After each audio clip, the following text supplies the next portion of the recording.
Assalamu alaikum, everyone. I'm joined by good friends Sheikh Mohammed Hussein and Mubin Vaid, and we're going to just have a conversation here about sports gambling, fantasy sports, sports in general. NBA season is getting ready to start. NFL season just started, so sports is sort of top of mind. Everyone's getting back in the flow of watching games, and so thought we'd get together real quick and just have a quick talk about some of these topics. So uh, I know a lot of us have been going back and forth, exchanging messages, talking about various things. But Mubin, maybe kind of what's top of mind? What are you thinking about when it comes to sports and a lot of these topics? I think sports is always an interesting topic. I always like talking about sports because I think there are a lot of people who aren't into sports that can be dismissive of why people follow sports, right? I think most people in the country either follow or participate in a sport. And they either do so for personal competitive reasons, perhaps they do so for fitness reasons. But when it comes to actually following sports, like watching sports, whether it's the NBA, NFL, baseball, hockey, soccer, whether domestic or football internationally, um, sports is a huge refuge for people when it comes to both capturing their interests in something that is a demonstration of real competitiveness, like just seeing people at peak athletic performance at the very highest levels go head to head. There's something just really exciting about that. But in addition to that, I feel like one of the things that's happened, and it's been the case kind of for a while, is that it just feels like so many domains of life become really freighted with intense partisan or political or polarizing content. And sports has always been an arena where people can just kind of come together, hang out, and even like banter arguments like who's the goat, stuff like that. It's a very accessible space for people, right? Fantasy football is one of those things that guys tend to do to stay in touch, right? It's a really friendly, engaging, fun arena, even though conceptually, if you try to explain fantasy football to someone who doesn't know what's going on, it's really tough to explain it in a way that doesn't sound stupid. Like it just sounds so dumb. And I've tried this before where I've asked questions about fantasy football to Mashaykh, and it actually takes me a lot of time to like, no, it's all pretend, right? There's no skill involved with it. You're just you're not picking a team to win, you're just picking like you really have to it forces you to explain just how ridiculous the entire thing is.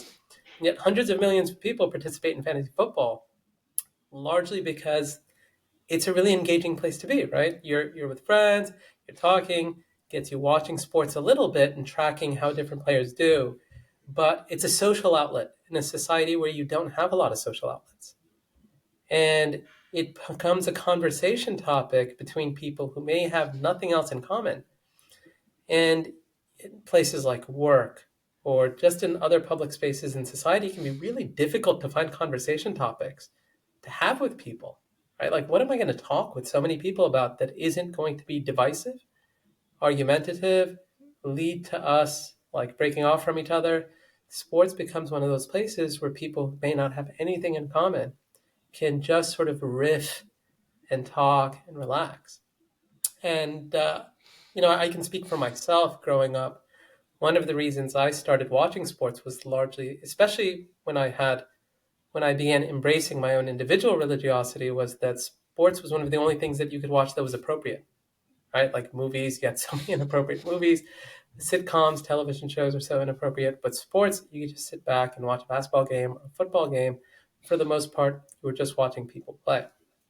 Now, that experience of watching a game on TV in the 90s has completely changed when you think about how people follow and watch sports today, especially with the extent to which gambling has become fundamental to watching sports.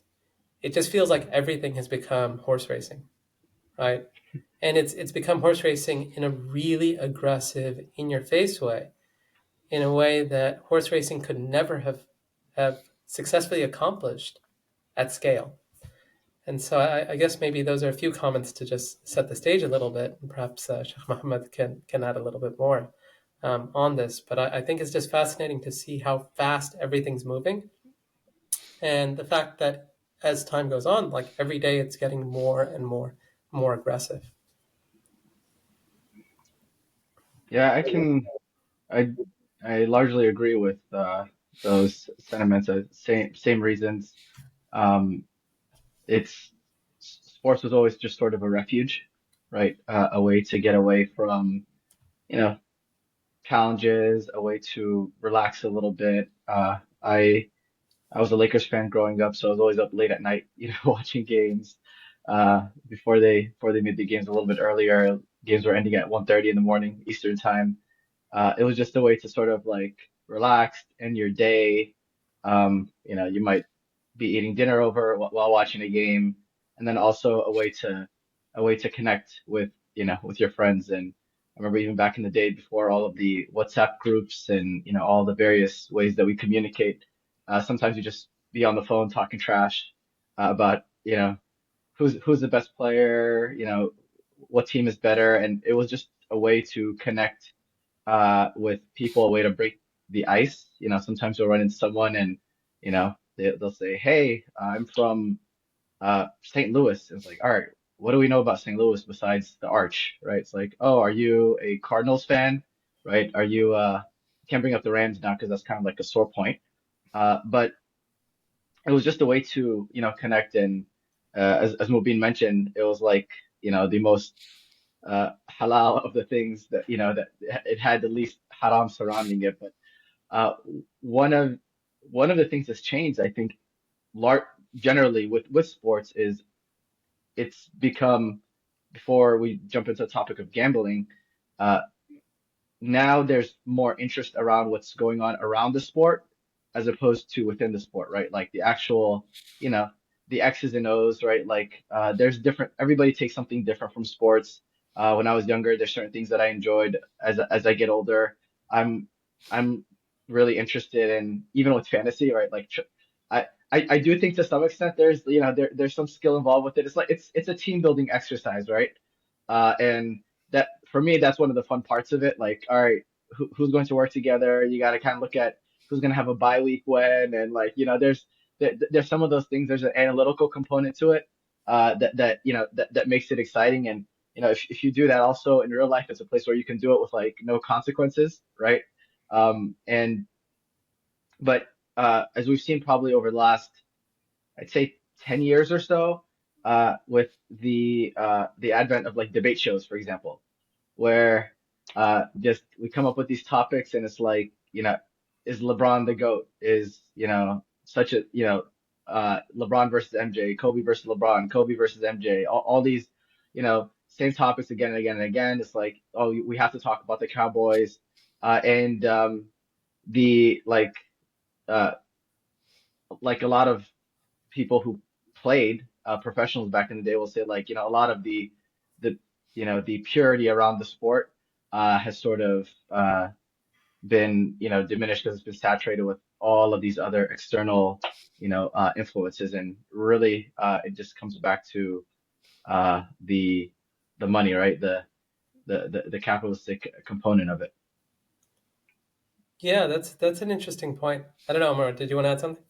No, I was gonna say, I think my experience was similar. Like I grew up in Houston when the Rockets were like at their peak, and so when you got to lunch and you're sitting with random classmates, like that was the topic, like who the Rockets played last night, like Rockets versus Spurs, like everyone's just reliving, like, oh, did you see Hakeem do this, like, all those kind of things, like that's what everyone bonded over. And I think, and then obviously like Hakeem, the Muslim connection, like that was a whole different beast, in and of itself. But even like the experience, like it's changed so much over time, right? Like I remember, like as a kid, we would watch games at home, and then like an alcohol ad would come on. My dad would be like, "All right, close your eyes, like don't watch the beer commercial," and that was it. Like that was the thing that you had to watch out for, and you sort of got a talking to about like alcohol and what it is and why we're not engaging with that, et cetera, et cetera, and that was sort of it. But you just watched the game, you enjoyed the game, and uh, life kind of went on. And then I very distinctly remember there being like sort of phases, right? Like I remember in college, uh, a lot of those websites got really popular, like Hoops Hype and like other websites were like, now the rumors are coming out. And so you're watching it like trade deadline day, like who's getting moved. And like I remember like the Mavs getting Van Exel at the trade deadline. Like, those things you're like, oh, like this is going on. Like this is awesome, big news. But now it's just like incessant. It's just every like, oh, this person said this comment. Now let's have like 45 hours of online content, like dissecting that and seeing what it implies. Like, is this person going to leave this team 3 years from now? And they be like, it's almost useless, but that's what sort of everyone's gotten bogged down into. Yeah, I think there are a few things that have happened in sports when it comes to the way people talk about sports. On the one hand, you've had a really heightened emphasis on analytics at the social level. So even among fan bases, you'll have these arguments, right?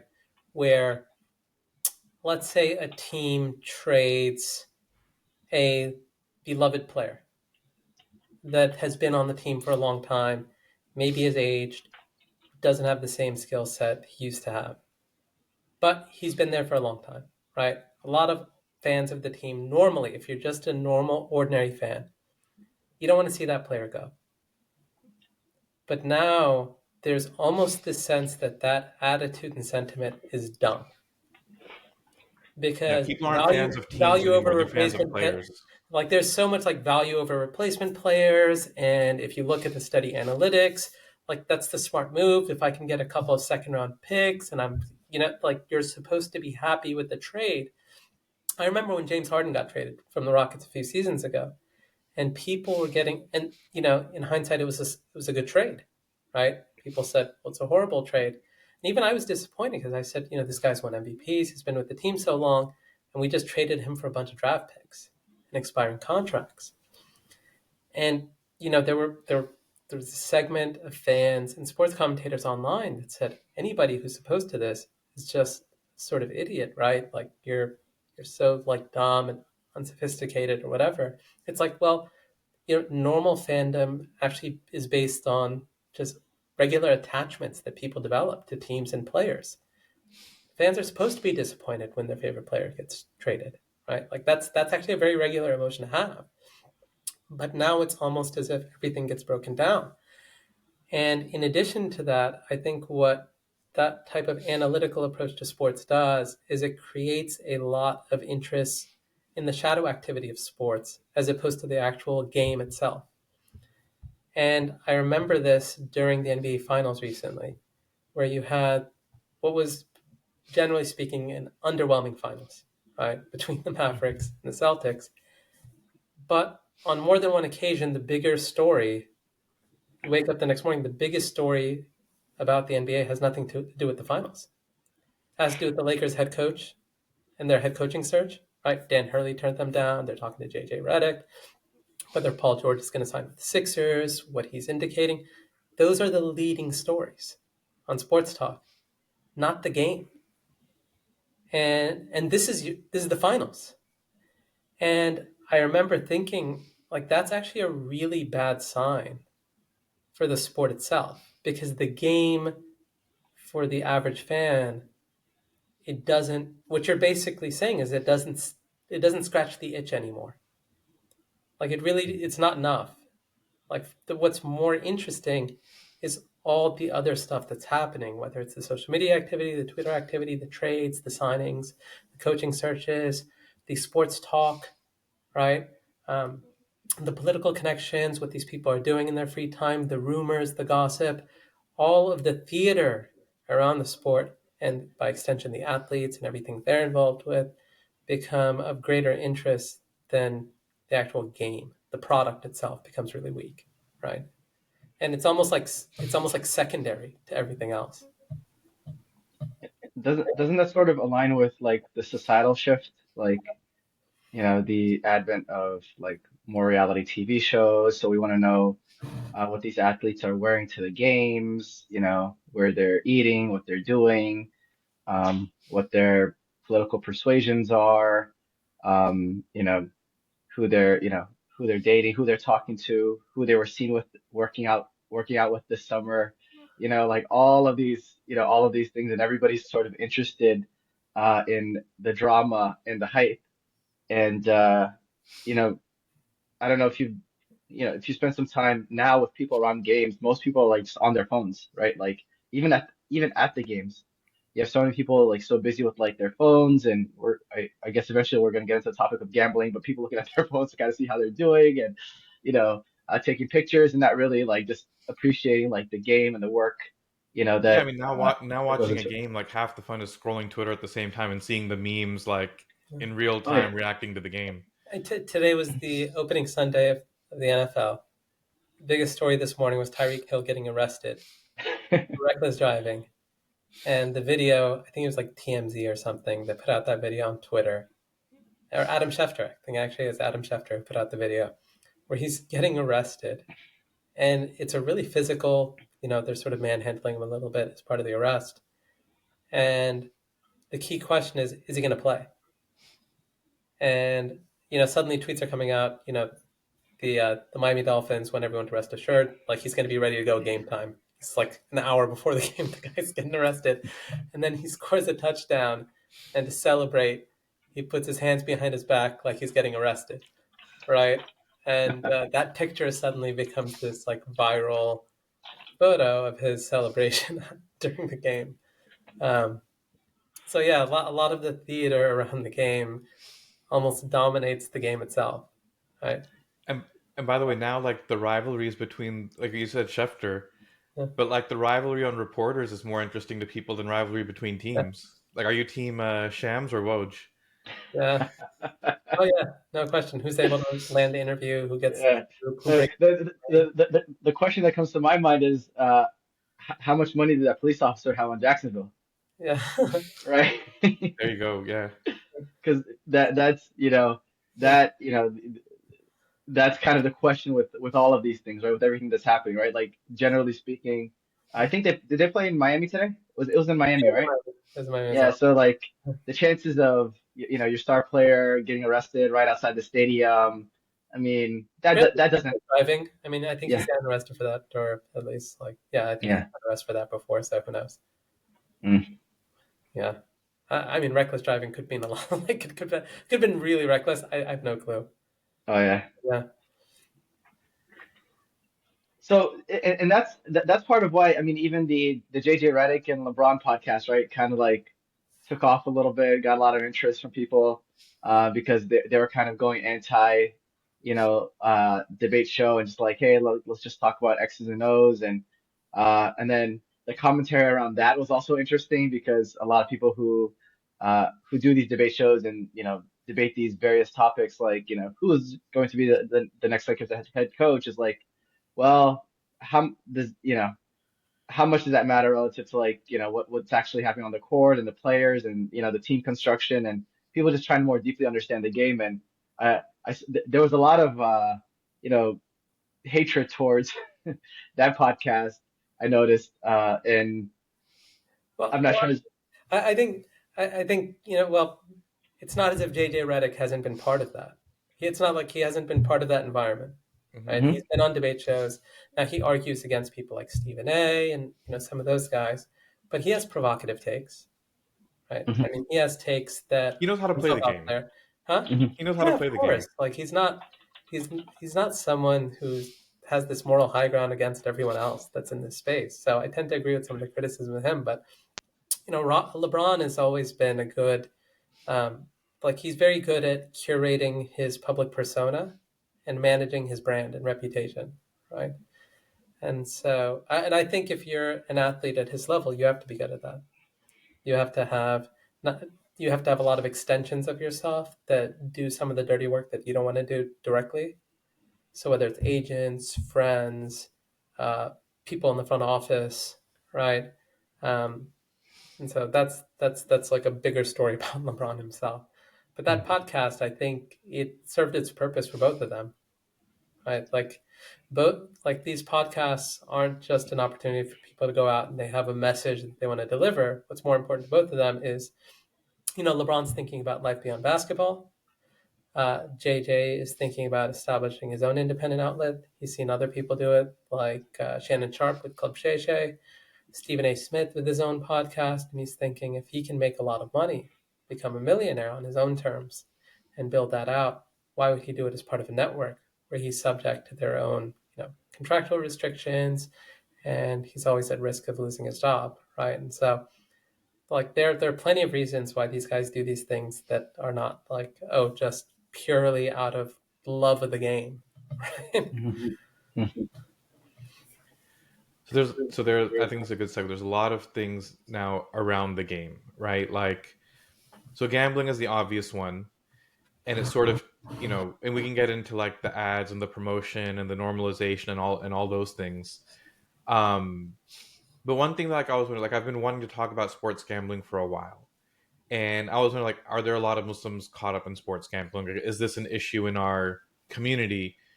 But then I look and you see like these reports coming out about the impact that it's having on American society in general, and like the amount of money people are sinking into it and going into debt for it, and and all those things.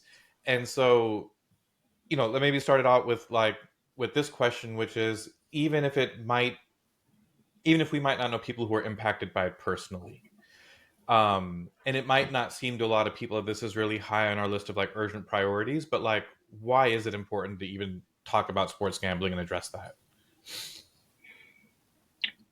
Well, so I'll just start. Allah subhanahu wa ta'ala says, يا أيها الذين آمنوا إنما الخمر والميسر والأنصاب والأزلام رجس من عمل الشيطان فاجتنبوه لعلكم تفلحون. In the verse that's translated to mean, "O you who believe, indeed, alcohol, or intoxicants generally, gambling, um, ansab, sacrificing on these stone altars, and these divine arrows are like from the rijs, which is defilement from the work of shaitan. So stay away from it, so that you may be successful." That's a more or less the translation of that verse. So we know that it's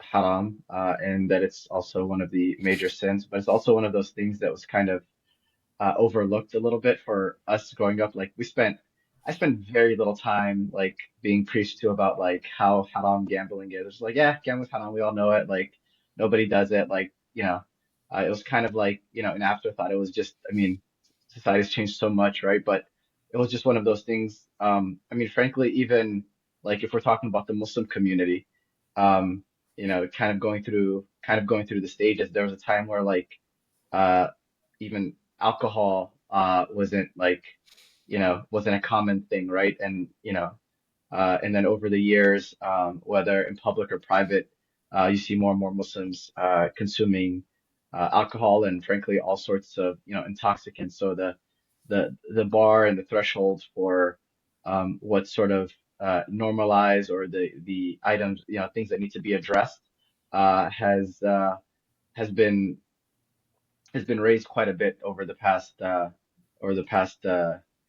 2 decades, and it's you know it's I can say for myself that I do know. I mean, I was actually shocked, and you typically not shocked that often when you hear about certain things happening, but I was shocked the first time that I saw like Muslims uh, actively gambling, and this wasn't in Vegas. I mean, and now the general the general sentiment is like everywhere is Vegas, right? Like you can gamble from your phone, you can gamble from your computer, you can gamble from home, and it's legal in most states, and I'd imagine in all 50, probably in a few years, if not sooner. But I was really taken aback the first time I heard a Muslim brother say like, "Oh yeah, I just lost, 500 bucks on such and such team," and it was like a sophisticated play too, with some parlays and all this other stuff, and so it is happening in the community, and I think it's one of those things that I've I don't think I've ever and I'm only speaking for myself. I don't think I've ever, like, for example, participated, either given or listened to like a khutbah on gambling.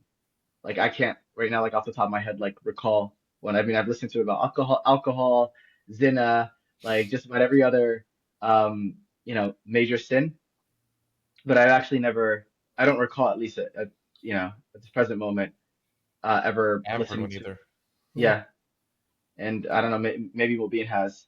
Yeah. Um, but it does, it really does exist, and more of it. I actually uh I've seen more more than one example now of people participating in this, and a lot of these people, I don't even think they realize how big of a sin it is, and a lot of people sort of equate it to, like, a lot of things have happened. Like there's been these societal shifts. Obviously, COVID was a big one where people spent a lot of time at home, and all sorts of things. I mean, crypto, and all sorts of crap coins, and people kind of sort of like just really gambling in the market. And that that had sort of that attitude has kind of been taken into this. And I do believe in some people's minds, to them is almost like the same thing. They don't even see like where you kind of cross over, right? Because the same term is used. Yeah, it's an interesting point. I think there are economic factors that contribute to gambling growing. So I do think that if we look around, things like home ownership is less and less accessible than it has ever been, perhaps since the Great Depression or some historical moment. But more and more people look at themselves and say, I'm probably never going to own a home. And when you look at the prospect of saving enough to live the way you want to live, and you net out your spending, your costs, and what you're coming in with, say the only way that I can make this work is if I'm able to make whatever savings I have work for me. And when I'm desperate, I'm willing to either put that into riskier investment vehicles that I'm hoping will turn around higher returns.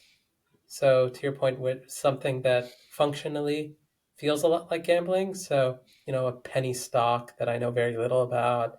I've read some hot, take on it or rumor, and I'm just hoping that it turns around, and I'm putting a ton of irrationally throwing a lot of money at it and seeing how it's going to turn around in the next day or two. Or alternatively, I start doing something where I actually might have a little bit more insight and knowledge of what's going on, which is sports gambling, right? And sports gambling, in general, gambling is something that used to be far less accessible for the average person. It's not as if there weren't bookies in the past. There have always been bookies, and that undercurrent, that sort of subculture has existed in different spaces, but it was very small. You had to be in some very seedy places to even be exposed to that. Now it's like everywhere is Vegas. So if you think about sports, if I go right now on ESPN.com and I check scores for any game, I get the line on that game. Yeah. If the game hasn't started, I can place a bet directly there on the game. If it's in game, I have in game betting. And you have same game parlays.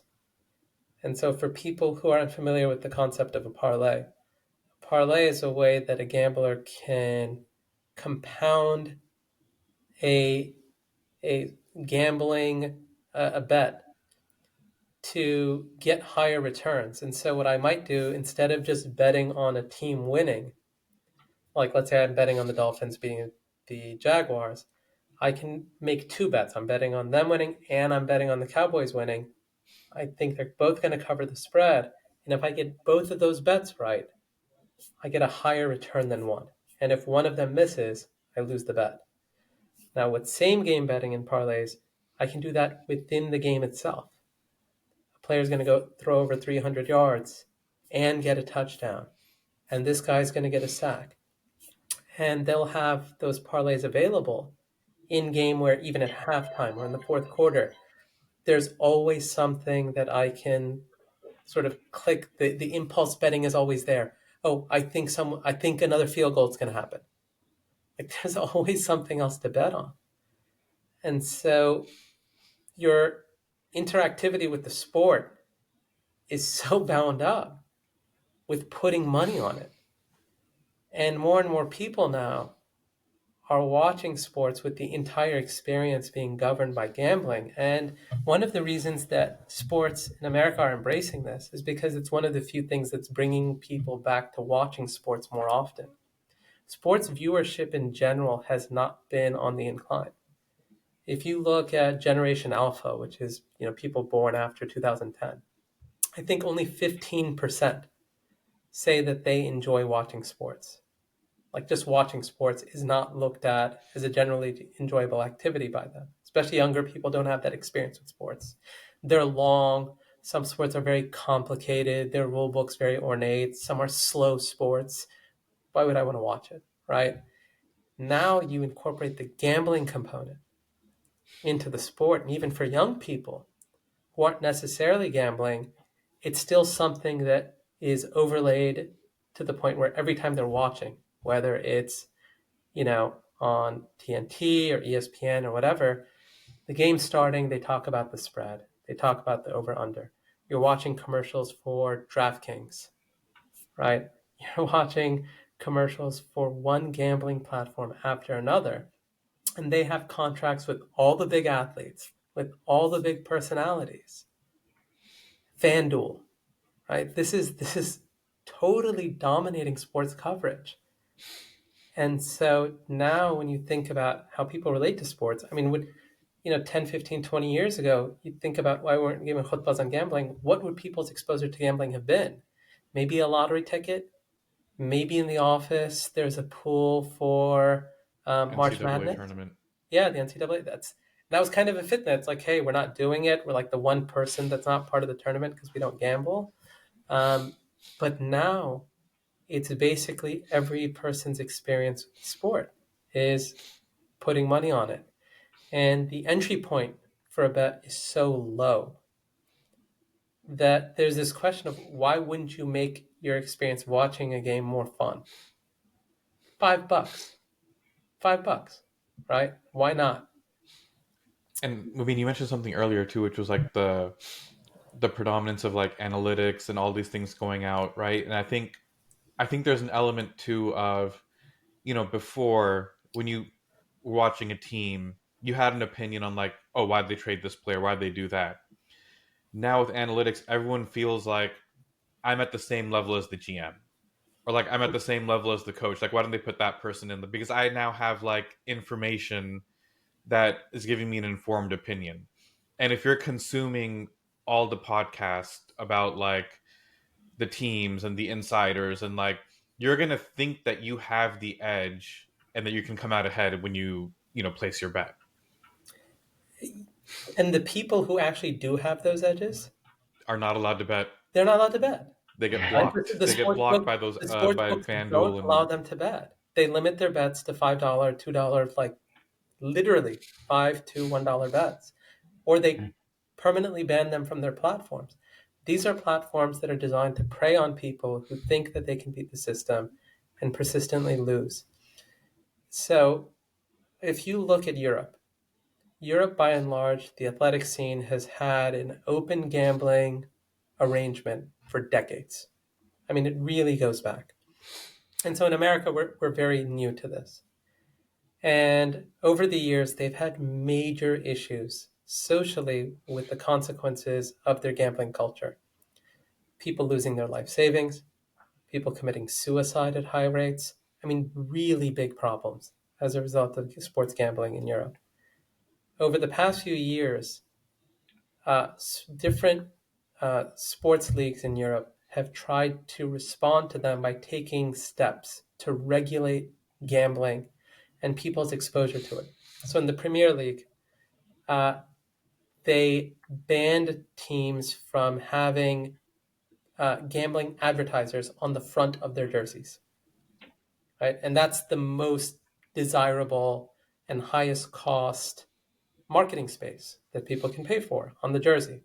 So it now has to be on the side or on the back. And they said, we don't want a gambling outfit to be the front of a team's jersey anymore. And so they did that relatively recently. That was a big step for them. That was a major step for them. But they did it because they said, like, the consequences of what's happening is actually damaging the reputation of the product and resulting in social consequences and costs that we're going to have to account for very soon. And we want to get ahead of this before the government starts coming down our throats with this stuff. And in our current environment in the U.S., there is no restraint. There's no sense that anything negative can happen as a result of this. It is being Yeah. fully embraced by every sport, so much so that now teams are opening up in Vegas. I mean, I remember Pete Rose.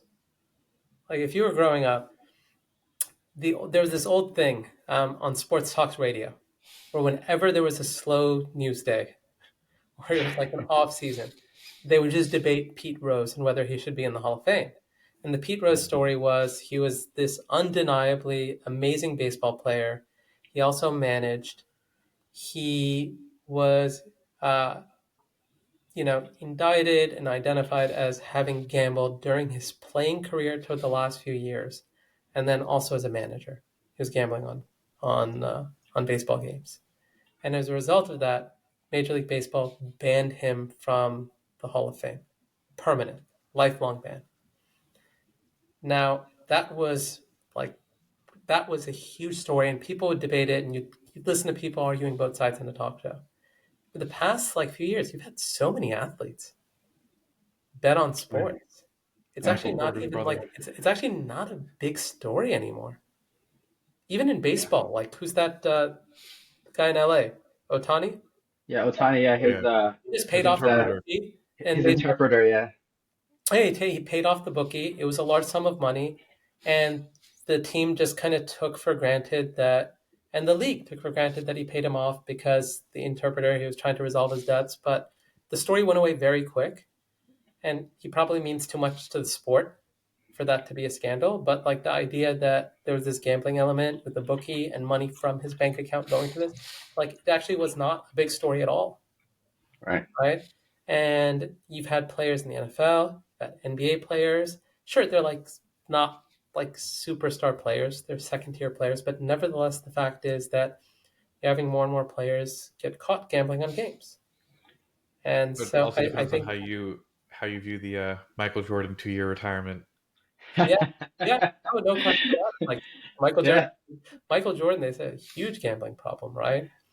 But Yeah. there was a whole thing because he sold the team for like 500 million. I think he got Oh 500 yeah. million when he sold it. Hmm. But there were some stories, they didn't go super mainstream, but they were talking about he may have just had gambling debts that forced his hand. He had to sell the team to cover it. Yeah, yeah.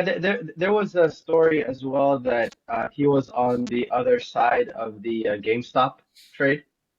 Oh, Um, yeah, and the guy who actually acquired the Hornets was the Citadel manager. I forget his name right now. But if you there's a movie about that whole ordeal, but yeah. Jordan's not in it. But there's a story that he bet a large amount on against the short traders on the GameStop bet and lost a lot of money there, which wouldn't be surprising.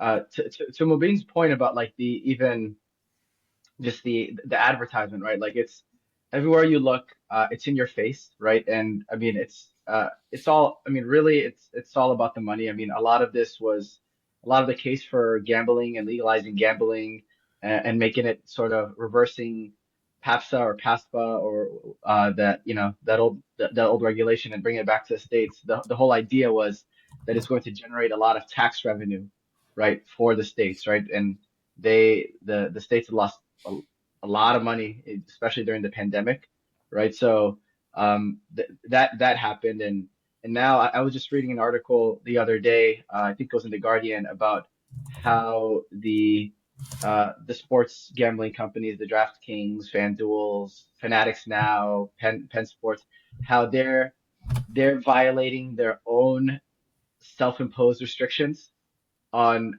how much they advertise, right? So it used to be you listen to a sports podcast, they're all sponsored by FanDuel, Fanatics, DraftKings, right? It's in your face. Every every commercial. Now, if you're watching the game on, on There's live players who TV. are investors and fanatics too.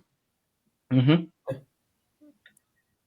So it's really just kind of become about, the money, and you have all of these, these wealthy superstar athletes, actors, just, general, stars who are like kind of shoving this down people's throats, and the there's really no there's really no regulation around it, and frankly, with all the talk about, say, there's all the all the poor decisions that, that young people can and sometimes do make in this, in this country. We talk about student debt all the time, right? Yet we make gambling like that, that accessible. What's to stop someone from taking their Pell Grant money and, placing some bets, right? With that, with that money, and there's all of these challenges, situations where you would have to be an accredited investor, for example, to make a certain bet on even a company, right? Like if you're an angel investor in a company, you have to meet certain requirements, income or net worth requirements, and those those requirements don't exist. So there's a lot of people that uh, as well, who just follow the analytics, don't even watch the games, and just bet based on sort of like the analytics. It adds another element of excitement, to the sport.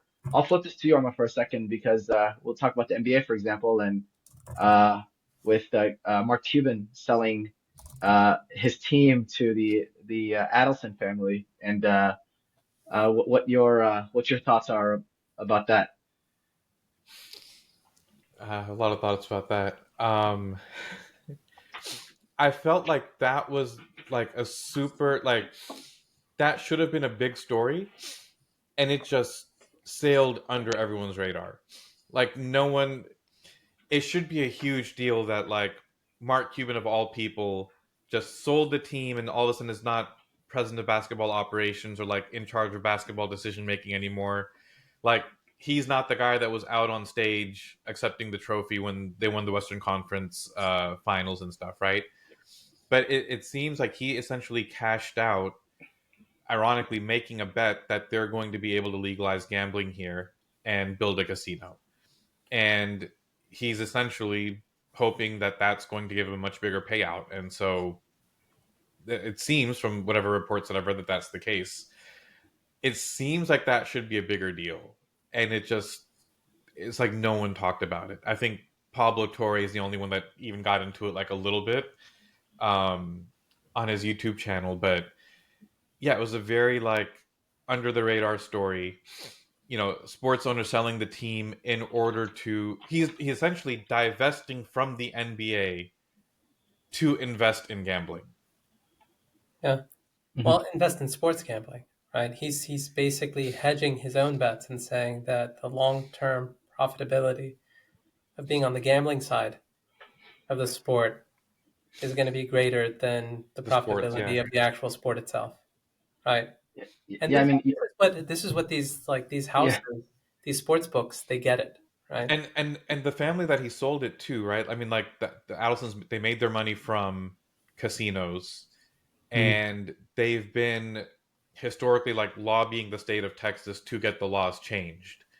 And I think Cuban essentially saw the writing on the wall that like, hey, we're putting enough money into this, they're going to change the law, and so he's going to be in prime position to take advantage of it. Right, and it's like the t ticket sales versus, the VIG, right? Like, and where do you get more, right? Like I mean, with gambling, I mean, it's not even a 50-50 bet. I think you have to win based on what the VIG is, that at certain whatever casino, you got to win like 54, 55, 53% of the time, something like that, in order to be, in order to make money. But you see with Fanatics, it's just kind of like moving, upstream, in terms of their consumers. Like, you go from selling sports apparel to, investing in gambling. You see what happened with ESPN, Sure. how much they were against the whole prospect and the potential conflict of interest. And you have all of these, athletes and talking heads who are, who do things that they say do influence, the lines, right? Because of, inside sources and things that Woj and Shams and you know and Yeah, Schefter and Shams moved betting lines. You know, yeah, it's like I remember like way back in the day, like who was the Fed? Alan Greenspan. It was like when Alan Greenspan would be speaking, you could see the stock markets like going up and down based on like the words coming yeah, out of his mouth in real time. oh And yeah, now that's like Shams tweeting. It's hmm moving the betting lines in real time. And you never know who's got what influence over those guys either. I mean, sometimes you do, right? Like, it's well known, like the relationship between Woj and CIA, for example, right? And like all of those things that Ethan Strauss and others like Yep. hammer on about, right?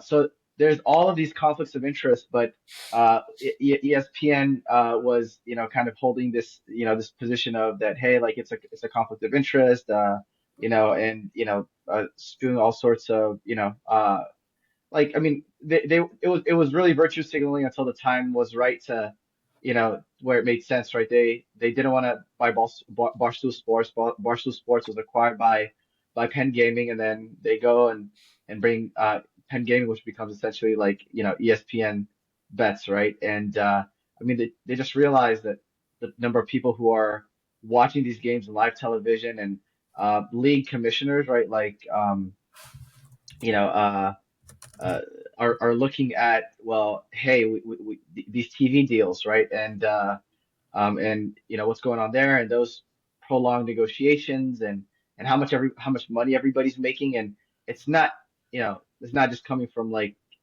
ticket sales, right? So Well, the NBA for next season has formally rolled out gambling directly in its apps. And so if you have League Pass and you're watching a game, from the League Pass app itself, you can place bets. So the actual leagues themselves are fully embracing gambling. And it's even last season, there are indications that it was bearing weight on both the players and the coaches. The Cavs coach, Bickerstaff, JB Bickerstaff, he talked about how there were gamblers that got his home phone number and had called his family and made threats because of some of the lineup decisions he had made. And they were and, upset because they were presumably losing money and, based on that. And he and was getting threatening, and he said he called the police. Tyrese Halliburton mentioned during a press conference, he said, I feel like a prop, right. a bunch of bettors. He's like, it's really, really weird. And I mean, and I want to, while you're on that point, I just want to mention like the very next verse is إنما يريد الشيطان أن يوقع بينكم العداوة والبغضاء في الخمر والميسر ويصدكم عن ذكر الله وعن الصلاة, right? And it causes like this hatred and and violence or threats of violence, and it causes you to act out of character and do things that you otherwise wouldn't do because of the the stress and anxiety caused by losing money that you might have worked really hard for. And the culture of gambling in this culture has changed even when we talk about what we might think of as being traditional gambling, right? Sort of the casino culture. So when we were young, casinos were very seedy places. Vegas itself had a reputation for high levels of prostitution. It still does, to a large degree, have that reputation, but sort of low class, cheap buffets, a lot of people smoking. Now these are very high end locations, right? Now when casinos get built, new ones in states, they get built 5 star. We're talking about luxury resorts, 5 star restaurants by leading and celebrity chefs in these places. They people come to them fully decked out in suits and dresses, and it's become a very proper place to go. Whereas in the past, generally speaking, respectable people wouldn't go to casinos like that unless perhaps they were on vacation to Vegas or something like that, which they do for a few days, get it out of their system and go back home. Now it's only a matter of time where either you get the casinos built in your neighborhoods, but even beyond that, you just have enough gambling outlets that have become socially acceptable online, um, and So are so easy. If you look at a lot of the sports books now, most of them are getting more and more extreme in what they're willing to offer people to just start. Yeah. Just start. So I think like I remember there was an ad that I came across the other day. It was like DraftKings FanDuel, one of them.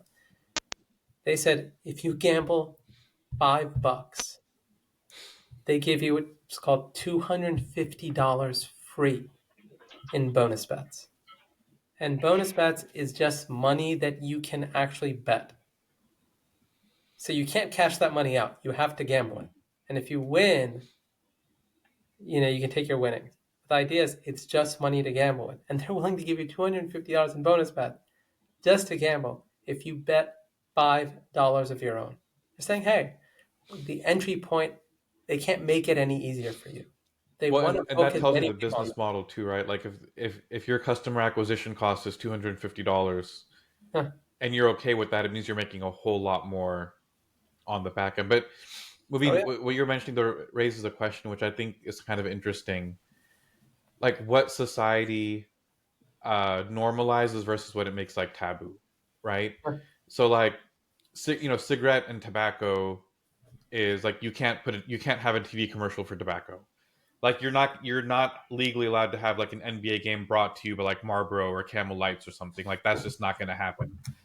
But they choose to be okay with gambling for some reason, right? And there's also like I think with the NBA in particular, there's a little bit of a hypocrisy of like all the social justice stuff that the NBA pushed and like oh we're going to support like black businesses and we're going to do these social justice initiatives and blah blah blah and it's like but then you're partnering with the thing that exploits poor people the most. Hmm. uh like I mean I know that there's a glaring hypocrisy but anything deeper in terms of like why why are people okay with that hypocrisy? Well, I think in general, people develop narratives, and those narratives take on a life of their own, even if those narratives aren't grounded in reality, right? And so you think about something like gambling. Gambling is rooted in this idea that people should be free to do what they want to do with their own money. It's a very basic and simple idea. People are adults. This money is theirs. If they want to squander it on a bet, they should be allowed to do so, and who are you to stop them, right? Like they're making decisions of their own volition. If there's some misleading element to it, or they're being taken advantage of in some discernible way, then perhaps regulation needs to be increased or incorporated into the transaction. But otherwise, who are we to stop people from spending or wasting money however they want, right? And this tends to be the story that builds anytime there's a big push to legalize something that was previously taboo. Right? The idea is that if you keep it prohibited, people are going to do it anyways, but they're going to do it in ways that are totally ungoverned, unregulated, and therefore more dangerous. And what that doesn't take into account oftentimes is whether or not those things substantively, if whether there is a path for a healthy sort of legalization model to occur, right? So I think with drugs, right? If you think about especially like heavy drugs, like meth or heroin and stuff like that, I think most ordinary people recognize that the human brain can't handle it. It just can't handle it. Like there's no model for even fentanyl. I mean, some of those drugs, there really isn't a model for saying, well, we want a healthy form of legalization for people just to get whatever narcotics they want. For the most part, we see prohibition as useful because whether or not prohibition is perfect, on the aggregate, it prevents more people from getting access to something than it doesn't. If you look at gambling and you say, okay, well, when all of this was prohibited, when it wasn't available, were more people gambling or less? Fewer people are gambling. Generally speaking, the financial climate was better in a pre-gambling environment than an open gambling environment. Nevertheless, people aren't going to think of things that way. They're going to say, well, if you try to outlaw it now, people are still going to gamble. They're going to find ways. They're going to find bookies. Yeah, well, that's always kind of been the case, that if people really wanted to do it, they could go out and find a bookie somewhere. But the point of prohibiting something is that it's like guns, right? If we're being honest, like if guns aren't available, you're going to have fewer shootings. Like if it's more difficult to get one, fewer people are going to shoot. You're going to have fewer gun-related homicides. That's just a fact. That there is a relationship between the availability, the relative availability of something, and how many people end up using it. And I think legalization is a huge signal to the normie in society. Like the normie takes a lot from things being legalized. And it signals to him or her that it's something that's like, hey, I can do it. And there isn't a big problem with it. And so I think when you think about, hey, like there are all these intricate, like really, not even intricate, just really glaring hypocrisies, I don't think most people even think that deeply about these things. I think what they really look at is the simple narrative of, hey, this is actually making sports more fun.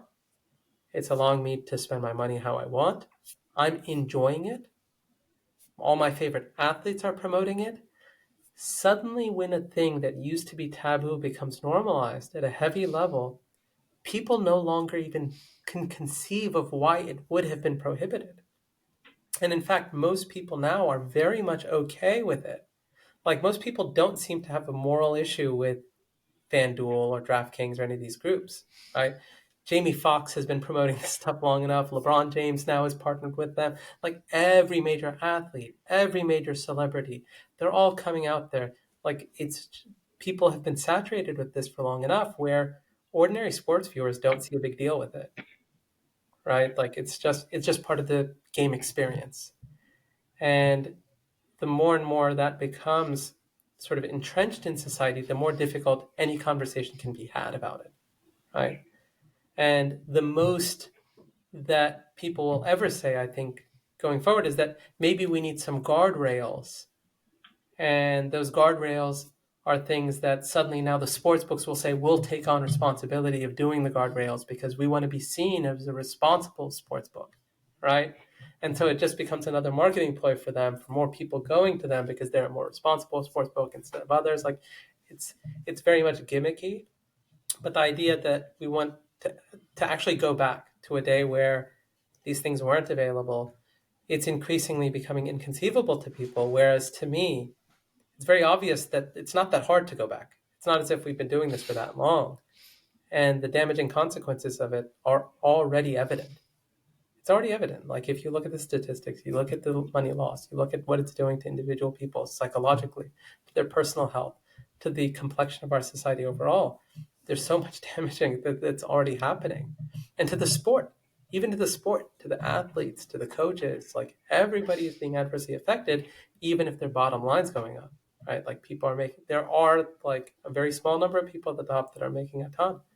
And so I think about all of those factors, and I think that um, people underestimate the extent to which law signals things to ordinary society and whether or not something's availability actually does track against how widely it ends up being used.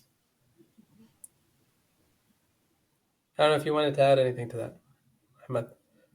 No, I think you covered it. I mean, it's we live in a culture. I took a picture the other day of I was just pulling it up of uh, uh, a CNBC clip. It was like $35 billion in legal NFL bets this year, which is probably why it's not going to go back, right? But It's that includes like the playoffs and the end of last season, or is it just week yeah. one? I think it includes the playoffs, the end of Oh, last okay. season, I off was gonna say season, and week one, that's nuts. Like if it's just the preseason. yeah. Oh, yeah. But you can expect that number to, to grow, um, week over week. I don't know. I guess we'll find out probably by next week, how much was how many dollars were gambled, on these NFL games. But yeah, I mean, we live in a culture that's, obviously where everything's about, freedom and, and free will, and also, where a culture where we value the ability to find amusement and pay for it, entertain ourselves, irrespective of, what that means and what the consequences are. And what I think is happening is it's going to create a very vicious cycle because m much more people are going to get addicted to gambling than were ever going to get addicted to gambling when it was not legal because of just accessibility. And people may look at it as an outlet for, to deal with other struggles and other problems that they're facing in their lives. And then all of a sudden, there's going to be these regulations around it, and it has to be, we do have to put up these guardrails, and whether it's these companies or some other organization that stands to benefit from being the one to lobby for these guardrails and then be the ones to enforce these guardrails. Now it's like, well, hey, like we get a 0.5% tax on all gambling dollars to enforce these regulations, and then all of a sudden you're gonna find in the next uh, 5, 10, 20 years, all these rehabilitation homes, rehabilitation retreats for gambling addictions, right? And I wouldn't be surprised if you know FanDuel and DraftKings and all these companies are already picking up the real estate for those uh, for those businesses, right? So I mean, it's really about that at the very high level, and like you said, to the normie, it's just those simple things. It's interesting. You'll sit in rooms where people talk about the legality of like marijuana and how like it's well, hey, we have a dispensary now because it's legal, or well, and in my mind, I'm always thinking. Uh, someone who really wanted a dispensary probably already had one, and somebody who wanted to smoke weed was probably already smoking it, and the I guess just based on what you know values and principles are, you kind of look at these things uh differently. But I do think we're going to see a lot of that, and even I think Virginia actually Virginia's Board of Education has been pushing to educate kids now about gambling and addiction and and all of that. Yeah, I didn't know that. I didn't know that. That's an interesting development. Um, but you're right. I could definitely see people. I could definitely see the rehab centers. You know, one comment I'll make is that gambling itself is something that taps into an impulse that is much stronger amongst men than women. That type of risk taking, right? Like, I know people talk about gender gaps a lot. Not every gender gap's bad, right? and the gender gap for gambling definitely is something that plays on men much more strong when it comes to that type of risk taking and pushing the limits, doing something that's very low outcome. Because of that, I think for the near term, the sort of clientele and the client base for a lot of these sports books is just going to be men. I I think in a few years, and I don't know how long it's going to be, but I think at some point we're going to see these sports books start appealing to women more and try to make sports gambling more female friendly or a female friendly activity. Maybe get female celebrities or female athletes involved with the promotions. I think they're going to do that to expand their sort of customer base at some point. Um, but in the near term, it's definitely going to be a lot of young, but even older men who are squandering money in these things. So I know we're kind of coming up on time and it's kind of late. Yeah. Um, Let me throw one question out to both of y'all, which is, so let's bring it back to the Muslim community for a minute. Living here, we see, there's obviously so many things Muslims want to advocate for in their communities, right? Try to push, et cetera, et cetera. Where does gambling fall in? Like, what is the responsibility of, let's say, the Muslim community in America? Like at a general level and like individually, what should people's approach be? What should we be sort of doing about this? Because we've covered a lot of the vices. One thing, and Hamid, you just mentioned it, that I think we didn't get a chance to go into detail, but it is also like a gateway to a lot of addictions. And those are things that even if the community is not caught up in it now, just you live in an area, you're going to statistically fall in line with what the rest of the country is doing at some point, right? And so I think it's sort of going to make its way in at one point or another. So the question is, how should we be thinking about it? What should we be doing, etc.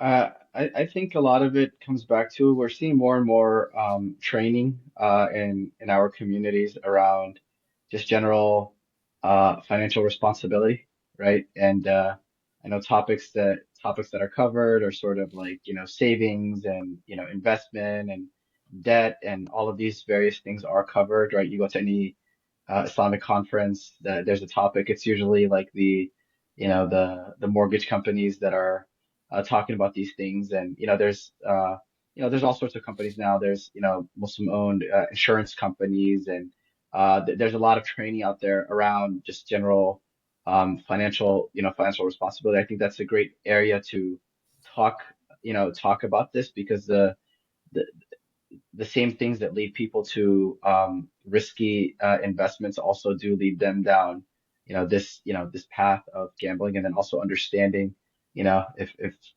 when people understand that like, hey, like a certain, stock is like, not Sharia compliant or a certain, uh, I think that's one area where these topics should be discussed. I think educating parents, young parents especially, about this topic because I do think it's going to be it's going to be I really think it's going to become pandemic, not just in the Muslim community, but I think just generally speaking, how it'll impact the Muslim community is to be determined. But I know personally several Muslims who've lost lots and lots of money and who've gone into extreme debt because of gambling, and I think that's definitely one area. And then I just do think like it should be incorporated, into the corpus of like things that we discussed, those topics that are sort of like on rotation. I don't think, it's worse than, for example, it's more prevalent than alcohol right now is in our community, or just generally drugs or other, or zina or things like that.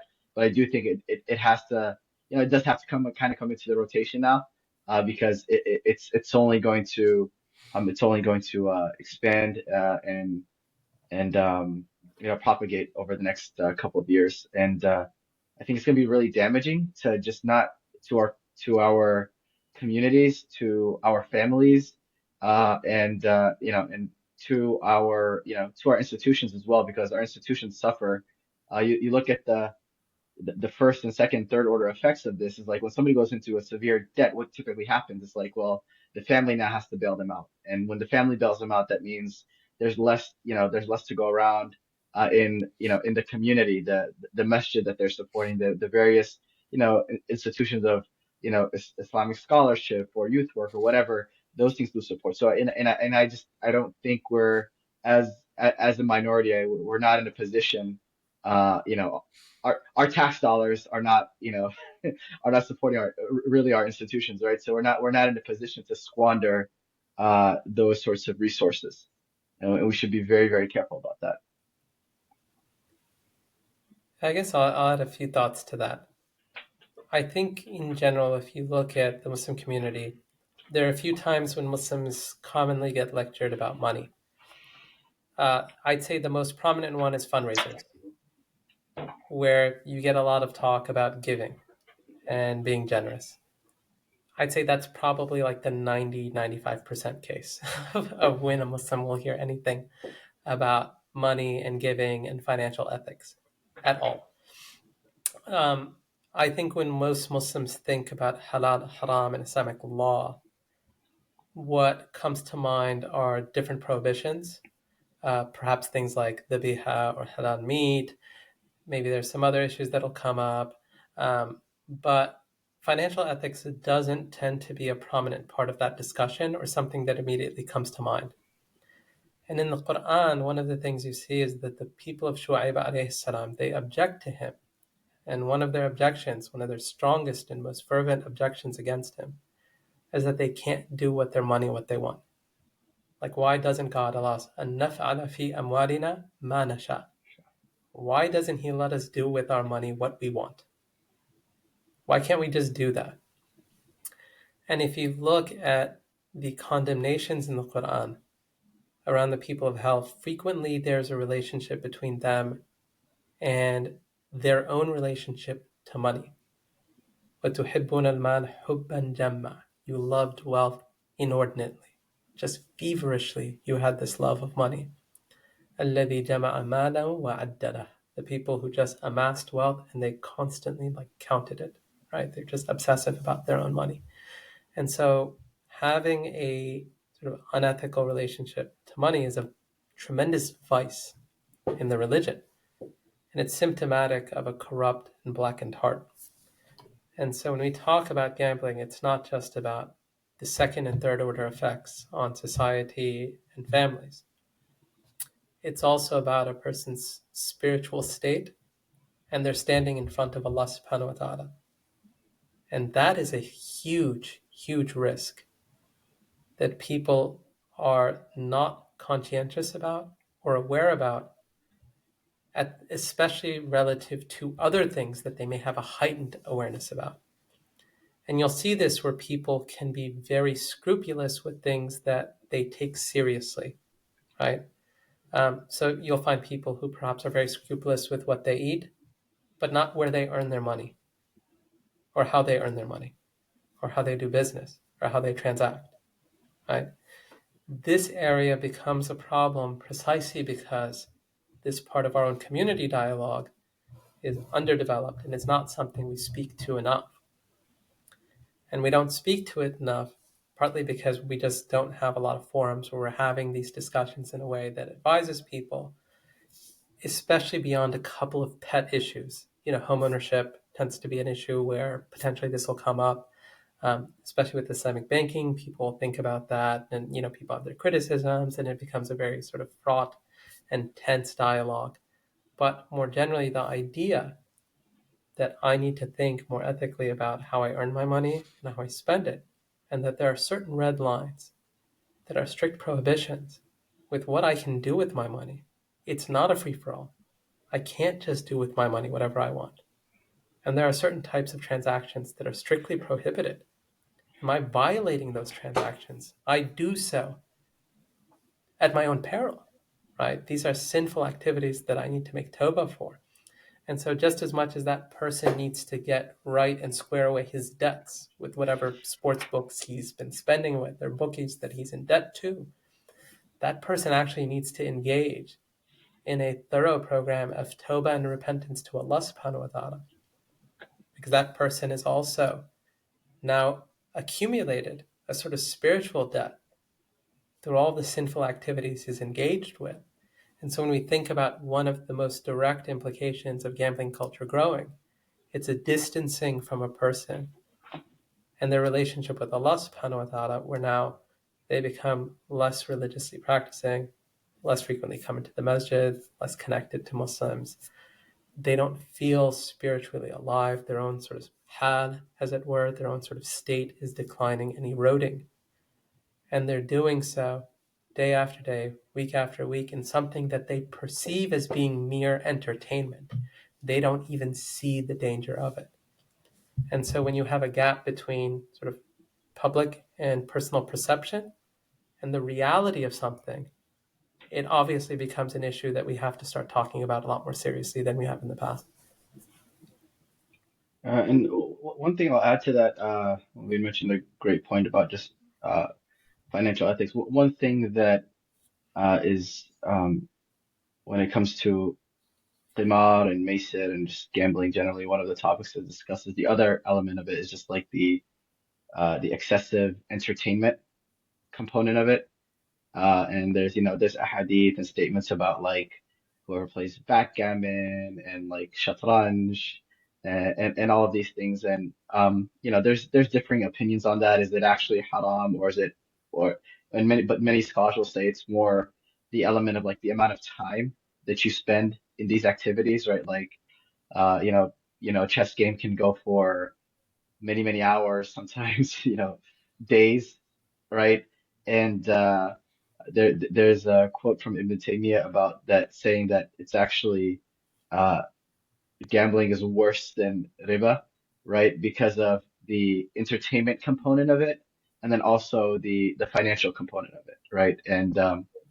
And so it's really really extreme. And one of the other places that Maysir is mentioned in the Quran is سورة البقرة يسألونك عن الخمر والميسر قل فيهما إثم كبير ومنافع للناس وإثمهما أكبر من نفعهما, right? Like there are some benefits, but the harm is worse, right? And you really have to think about it that the gambling is paired with alcohol, right? And yeah, and the other verse is actually paired with shirk as well, right? So you kind of look at the other items that it's paired with to kind of indicate this, the severity of practicing said activity, right? And we do need to also, just from a spiritual deterioration, will be reminding me with like talking about that component of it is we need to teach our kids and our youth to that thing that we find in in gambling, that thrill, that dopamine, right? That quick win.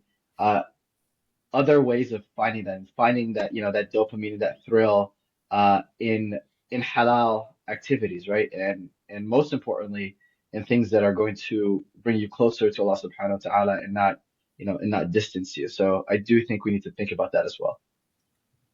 Yeah, and I think I'll just add sort of a final note there. I also think when we just think about individual hobbies, there are a lot of things that people can take on that are just sort of mubah.